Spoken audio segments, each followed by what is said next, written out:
शेर रो पड़ा। दर्द हमें लगा, तूफान उठा, कुदरत गुस्से में, खजूरें पत्थर बन गईं। जुल्म की सजा।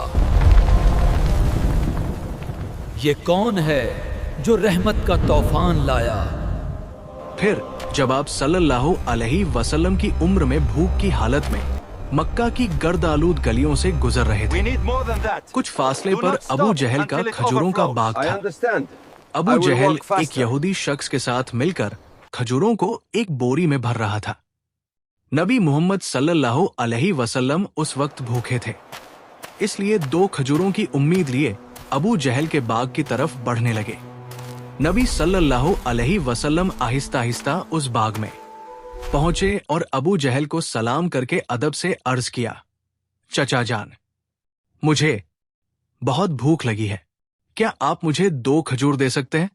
इस वक्त अबू जहल ने हकारत भरी नजर से देखते हुए कहा, ऐ मोहम्मद, मैं तुम्हें खजूर दे सकता हूं, लेकिन एक शर्त है। वो जो शख्स वहां खड़ा है उसके पास जो बोरी है वो तुम अपने सर पर रख कर मेरे घर तक पहुंचा दो, तब तुम्हें खजूर मिलेगी। फिर नबी सल्लल्लाहु अलैहि वसल्लम फौरन उस यहूदी शख्स के पास चले गए। यहूदी शख्स हैरत से देख कर बोला, ऐ लड़के मोहम्मद, तुम यहां क्यों आओ? नबी सल्लल्लाहु अलैहि वसल्लम ने फरमाया, मैं ये बोरी अपने सर पर रख कर ले जाना चाहता हूं। यहूदी शख्स ने कहा, इस छोटी उम्र में क्या तुम ये बोरी उठा सकोगे? नबी सल्लल्लाहु अलैहि वसल्लम ने फरमाया, यकीनन उठा सकूंगा। फिर मोहम्मद सल्लल्लाहु अलैहि वसल्लम ने गर्द से हटे जिस्म के साथ बोरी अपने सर पर रखी और चलने लगे। छोटे छोटे कदम, थका हुआ जिस्म, लेकिन चेहरे पर एक गैरजमनी सुकून था। उनके पीछे अबू जहल और वो यहूदी शख्स भी चल रहे थे। कुछ देर बाद वो बोरी अबू जहल के घर के सामने रख दी गई। यहूदी शख्स ने वो बोरी अंदर एक कोने में रख दी। फिर नबी सल्लल्लाहु अलैहि वसल्लम ने कहा, चचा जान, मुझे खजूर दीजिए। अबू जहल ने सिर्फ एक खजूर दी। नबी सल्लल्लाहु अलैहि वसल्लम ने अर्ज किया, चचा जान, क्या आप एक और खजूर नहीं देंगे? ये मासूम सी गुजारिश गोया अबू जहल के अंदर की आग में ही डालने के बराबर थी। वो गुस्से से बोला और अचानक एक जोरदार थप्पड़ नबी सल्लल्लाहु अलैहि वसल्लम के मासूम चेहरे पर मार दिया। इस लम्हे जैसे सूरज अचानक घुरब हो गया, आसमान रो पड़ा, हवा साकित हो गई, पहाड़ भी आंसू बहाने लगे। एक मासूम बच्चे पर यह जुल्म हुआ और जालिम अबू जहल हंसते हंसते अपने घर में दाखिल हो गया। ठीक उसी वक्त एक अजीब व गरीब वाकया पेश आया। जैसे ही खजूर से भरी बोरी खोली गई, अबू जहल हैरतज़दा रह गया। उसने देखा कि बोरी की सारी खजूरें छोटे छोटे पत्थरों में बदल गई हैं। ये अजीब व गरीब मंजर अपनी आंखों से देखकर वो यहूदी शख्स हैरत और सदमे में गुम हो गया। ये मंजर देखकर वो यहूदी वही ठहर गया। फिर इस अजीब वाकये की खबर देने के लिए तेजी से अपने सरदार के पास दौड़ पड़ा, मगर उस वक्त वो जालिम और जाबिर अबू जहल अपने घर से बाहर निकला और तंज करते हुए कहने लगा, ऐ मोहम्मद, तू तो बहुत बड़ा जादूगर है। तूने मेरी खजूरों पर जादू करके उन्हें पत्थर बना दिया। नबी मोहम्मद सल्लल्लाहु अलैहि वसल्लम ने नरम आवाज में सर झुका कर फरमाया, चचा जान, मुझे तो कुछ मालूम नहीं। ये बात सुनते ही जालिम अबू जहल ने एक और तमाचा मारा। थप्पड़ की आवाज से ऐसा लगा जैसे आसमान ढह गया हो, पहाड़ खामोश हो गए और उस मासूम बच्चे की आंखों में एक आंसू चमक उठा। लेकिन क्या तज्जुब की बात है, नबी करीम सल्लल्लाहु अलैहि वसल्लम ने बस इतना कहा, चचा, आपके हाथ को चोट तो नहीं लगी? सुभान अल्लाह, क्या शफकत, क्या हमदर्दी। खुद थप्पड़ खाया, मगर फिक्र उस शख्स की जिसने मारा था। फिर नबी पाक सल्लल्लाहु अलैहि वसल्लम उस तकलीफ और जिल्लत का बोझ लेकर घर वापस न गए, बल्कि खामोशी से पहाड़ के किनारे चले गए और बस चुपचाप खड़े रहे। ये मंजर देखकर दरख्त और पहाड़ पुकार उठे। अफसोस जिसे पैदा न किया जाता तो ये जमीन, ये आसमान, ये दुनिया कुछ भी पैदा न होती। वो अजीम नबी आज भूखे, जलील और नजरअंदाज किए जा रहे हैं, लेकिन फिर भी संगदिल अबू जहल के दिल में जरा बराबर भी रहम न आया। उसकी आंखों में न तो नत का कोई कतरा उतरा और न ही शर्म का कोई असर। अधर वो यहूदी शख्स अपने सरदार के पास पहुंचा और कहने लगा, आज मैंने एक ऐसा वाकया देखा है जो तसव्वुर से भी परे है। अब्दुल्लाह के बेटे मोहम्मद में ऐसी ताकत है कि बस उन्हें एक तमाचा मारने से सारी खजूरें पत्थर में बदल गई। आप ही बताइए, क्या ये जादू है या कोई इलाही ताकत?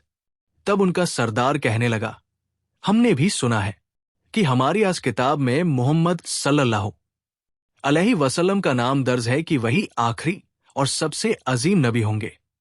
मगर क्या वाकई यही मोहम्मद है? ये जानने के लिए हमें अपने मजहबी पेशवा से रुजू करना होगा।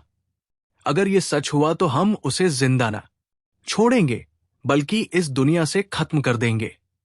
तुम लोग जाओ और ये बात हमारे मजहबी पेशवा तक पहुंचा दो। तब वो यहूदी शख्स दोबारा अबू जहल के घर की तरफ रवाना हो गया।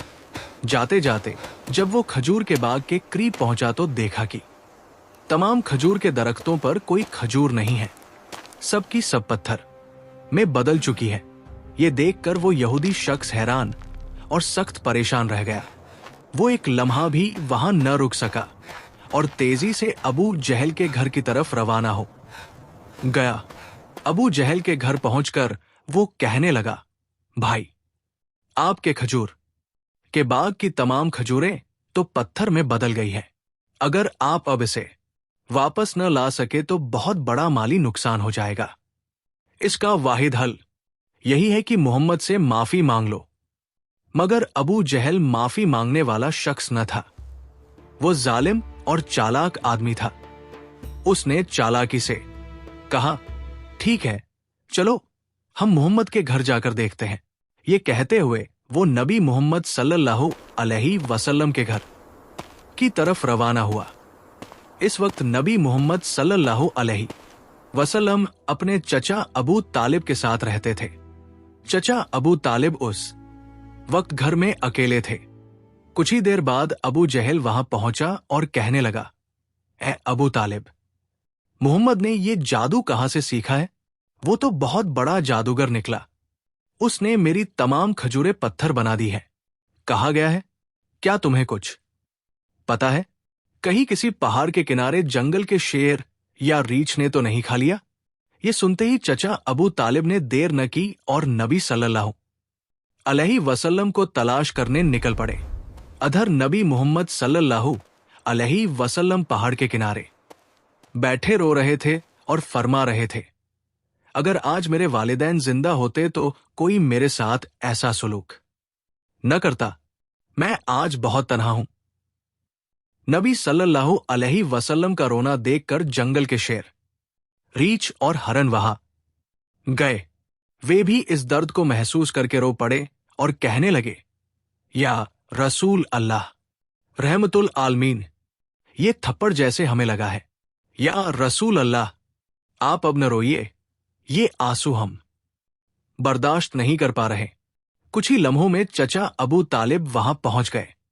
ये मंजर देखकर वे कुछ कह न सके, बस हैरतज़दा रह गए। फिर चचा अबू तालिब ने तसल्ली देते हुए फरमाया, किसने तुम्हें इतनी तकलीफ दी? जब तक मैं जिंदा हूं कोई तुम्हें तकलीफ नहीं दे सकता। इसके बाद चचा अबू तालिब नबी मोहम्मद सल्लल्लाहु अलैहि वसल्लम को लेकर घर वापस चले गए। उसी रात चचा अबू तालिब अबू जहल के घर जा पहुंचे और कहने लगे, तुम उसे जादूगर कह रहे हो, जबकि उसने तो कुछ मांगा भी नहीं। उसने तुम्हारी खजूरें भी नहीं ली। उसने तुम्हारे खिलाफ कुछ नहीं कहा। اس کی آنکھوں سے جو آنسو گرے ہیں وہ ایک دن پہاڑوں کو بھی پگھلا دیں گے۔ یہ کہہ کر وہ وہاں سے چلے گئے۔ یہ سن کر ابو جہل کوئی جواب نہ دے سکا، کیونکہ اس میں کچھ ایسا ضرور تھا جو ابو جہل محسوس کر رہا تھا، مگر وہ اسے تسلیم نہیں کرنا چاہتا تھا۔ دراصل ابو جہل ایک جھوٹا اور ظالم انسان تھا۔ اسی رات مکہ کے آسمان پر ایک روشن نور دیکھا گیا۔ سب نے سمجھا شاید کوئی ستارہ ٹوٹا ہے، مگر در حقیقت فرشتے ایک ایک کر کے نازل ہو رہے تھے۔ ایک فرشتہ دوسرے سے کہنے لگا، ان آنکھوں کے آنسو سے ایک دن عظیم کتاب نازل ہوگی، یہی سب سے عظیم انسان اور آخری نبی ہوگا جو پوری دنیا کے لیے رحمت بن کر آئے گا۔ ادھر یہودیوں کو جب اس معجزاتی واقعے کی خبر ملی تو انہوں نے نبی صلی اللہ علیہ وسلم کو قتل کرنے کی سازش کرنا شروع کر دی، کیونکہ وہ چاہتے تھے کہ آخری نبی ان کے قبیلے میں پیدا ہو، مگر ایسا نہ ہوا۔ ان میں سے ایک یہودی شخص اپنے مذہبی پیشوا کے پاس گیا اور اسے تمام واقعات تفصیل سے بتایا۔ تب ان کا پیشوا کہنے لگا، میں اسے پہچان گیا ہوں، یہی وہ نبی ہے جس کا ذکر ہماری کتابوں میں ہے۔ اس کی دو نشانیاں ہیں، ایک اس کے کندھے پر مہر نبوت اور دوسری اس کی نگاہوں میں رحمت۔ کسی نے پوچھا، تو کیا آپ ایمان لائیں گے؟ وہ خاموش ہو گیا، سر جھکا لیا، پھر صرف اتنا کہا، ہم نہیں چاہتے تھے کہ وہ ہمارے قبیلے میں آئے، اسی لیے ہم سچائی کا انکار کریں گے۔